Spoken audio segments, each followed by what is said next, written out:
you anyway? We're CRCS DKI, and I'm Matt. That's Kyle, and I think Ryan's right behind me. Yeah. We're the Douglas brothers, and we're a full-service restoration company here in Oshawa, and I've been a chamber member since 1989, according to my father, who started the company with my mom. Wow. Back in '79. Yep. So they started the business knowing they needed to make sure you had a job in the future. Okay. Yes, we're a company or people that are really great to know. Yes. But you never want to see. Okay, that's usually it's something's true. gone wrong. It's right? true. Yeah. Primarily, what we see the most is water damage. So some sort of water damage, be it from a storm or a pipe burst in your facility or your home. That's probably the most common. And then next to that would be fires. People. You've been to Whitby a lot. Now, there are 3 brothers in the family, and all 3 of you are in the business. That's pretty amazing, actually. Yeah, it is. There aren't a lot of businesses that has that next generation and the entire family is involved in it. How did it end up for you? Yes. So you're in the hot seat. So we're going to switch, by the way. You pull over and you all get... How did you... I got it on high, so literally and figuratively it is the hot seat. Yeah, so for me, I started at the company 7 years ago. Okay. And in the marketing and business development side of the business. Basically, we had someone on contract from our DKI family here for a couple of years, and it was a good opportunity for me to enter the business and have a mentor. Okay. And so it was a timing thing, because I didn't really have any interest to be in the business in my 20s. Yeah, and at the time it made a lot of sense too to get our digital presence a little stronger and things like Twitter and Facebook and Instagram and all that stuff. So and websites, and I had some experience with that in my previous role, so it made a lot of sense. And also having a mentor in place to learn more the insurance account management side and the corporate side. Right, because you need to know a lot about insurance.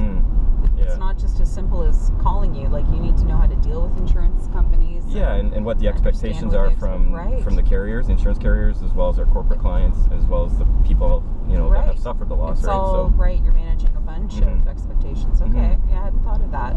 Is it tough working with your brothers? You can say it. I won't. I wish it was, because it would make for better TV, but it's not. It's the company. You can't tuck and roll and driving fast enough. Yeah, like sure we maybe butt heads on some stuff, but for the most part, like we all had our own departments and run our own departments, and then some stuff requires some collaboration, but for the most part, I don't really. You give her. Yeah, like I don't really interfere with what Ryan does, and Ryan doesn't really interfere with what I do, but he definitely helps me with what I do when I need it. But so thank you for being a board member. Oh yeah, I was fortunate enough to work with you when you were on our board, so that was really neat. Parting wisdom before you jump into the back seat. I think if you look at your membership as it doesn't just check one box. Like, you have to kind of go into it with you may get some business out of it, but you're also just going to make some relationships that may not get any business out of it, and that's still a positive. Right. So there's a lot of intangible values that you may not see right away, and I think you just have to give it time too. Yeah. You're one of the brothers I actually know the least. I was at a lot of Oshawa Chamber events a long time ago when someone else was the CEO. And my role at the company changed, and I just needed to be boots on the ground more frequently than out at night. Got it. At events. Well, that's also a good thing, right? If the business is busy and you're busy, that means good things for your company. So I was the first brother in. I've been at the company almost 18 years. Okay. Yeah. So you're the older brother. I'm the oldest. Starting at the company before they did, they saw a lot of what I went through. I started in the what we call the back in production at virtually, we call it the trenches. Yeah. I was in them for probably 7 or 8 years. And you get a really good understanding of the business, our industry and the business, starting that way. Okay. So that it's gave them... It's authentic then. They gave them the opportunity to be make a decision or choose a path that, obviously that Big Brother's not doing right now. So I've lost count of the amount of times I've shown up to, someone's worst day. Yeah. They've lost their house to a flood, or they've lost their house to a fire. You go to a local business, because now I deal with the commercial stuff. Right. Their biggest priority is getting back up and running, and getting their operation going. So there's unique things that you have to do to do that, and there's processes and steps you have to take, so that business owner doesn't have lost income for weeks and months. Right. You try to scale it down to days. Yep. So were you collectively even trained in how to help people through it? Or is it just experience, I guess, at some point? For me? Yeah. The boys can speak for themselves, but for me, it's been experience. Like, I've walked in and I haven't caused the damage, then somebody starts like yelling at you because they're so upset. Right. And then you give them a couple minutes and they calm down a little bit and cool off, and 9 times out of 10 you get an apology. Sometimes you don't, because they're so anxious and they're so upset. Right. And they don't understand why. The biggest question is, why did this happen to me? So, what is it that, your parents have taught you to be? I think if you're going to have a business in a community, that it's important to be active in the community with different support groups and being involved, not just to get your name out there, but I think it's just good healthy practice as a business, to be involved. I coach minor lacrosse, I coach junior lacrosse, and I was heavily involved, still kind of involved, and I work with a charitable organization called the Steps for Life. And tell me about that. Steps for Life is a 5-kilometer walk that we raise money for families that have lost a family member to workplace incidents. Oh, wow. It used to be accidents, but we got away from it because that isn't an accident when it happens at work. It's an incident, and I've been involved with that for probably 6 years now.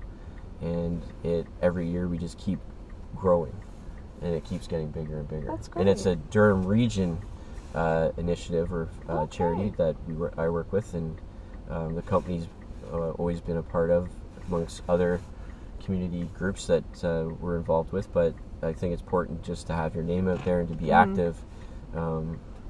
If you're gonna, like I said, work in the community, you just can't take, you gotta give.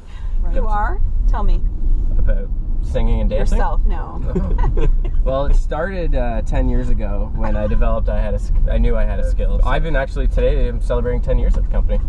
Yeah. Congratulations. Yeah, I got notified by LinkedIn technology. Notified me. I woke up, I had all these notifications saying that you said today is your 10-year anniversary. They're setting up a surprise party for you right now. This is why I'm really excited. I organized this, right, guys? It's weird though. I have to sing and dance at my own party. And rap.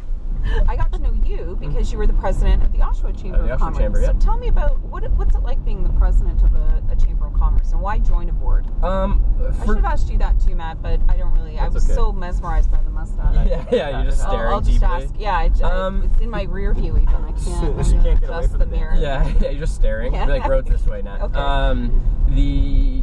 From day one, like my dad always said, get involved with communities, whatever group it is. And in 2010, I started getting involved in some chamber events. Ryan was involved.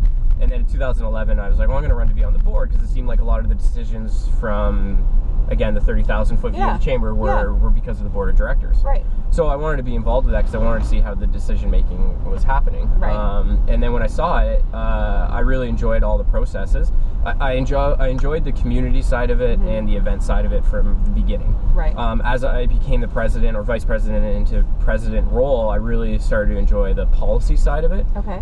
Because a lot of our government is influenced by the strength of Chamber of Commerce, Board of Trades, and large groups. Right. So when I went to Queen's Park for Advocacy Day through the chambers, it really opened my eyes to see how important it was to talk to your businesses, see what's going on. And we've had a lot of policies pushed through government that they didn't really come to different stakeholder groups and say like, what does this mean to your group? I like things like this too, because obviously I'm very involved with the Oshawa Chamber, and we have our chamber pod, and then you have chat with Nat. So there's a good way to connect with businesses. Yes. And you learn so much from them. Right. That you wouldn't necessarily get at an event. No. So no. A lot of viewers on this may not know there's all three of us are in the business. Right. And then they learn something, and that's what we've noticed with doing unique things like this, is you actually get a personal touch to the businesses.